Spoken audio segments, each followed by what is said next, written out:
खुदावंद यीशु मसीह ने लोगों को क्यों चुना? बाइबल मुकद्दस के मुताबिक हर दौर के अंदर खुदा ने किसी ना किसी को चुना है, और यहाँ पर खुदावंद यीशु मसीह ने खुद भी अपने शागिर्दों को अपने लोगों के लिए चुना।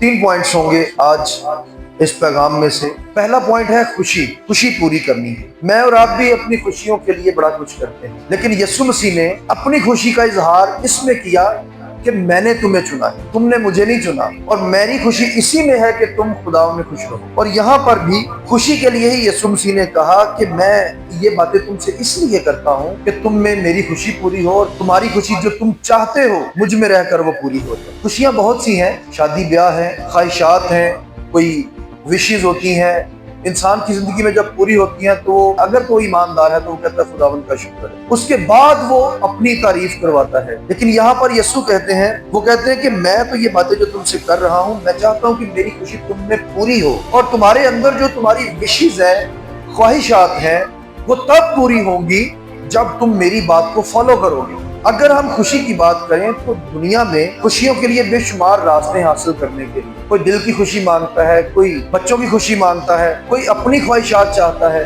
हर इंसान के अपने अपने नजरियात हैं, अपनी अपनी उसकी मुरादें हैं, आस है। लेकिन यीशु मसीह का जो फरमान है वो यही है, अगर तुम चाहते हो कि तुम्हारे अंदर खुशियां तुम्हारी पूरी हो तो तुम्हें पहले मेरी बात को फॉलो करना। अब ये चीजें नॉर्मल और इजी होना शुरू हो जाएंगी। पहले तुम ढूंढो मेरी बादशाही को, तो दुनिया की सारी चीजें इनाम में दूंगा।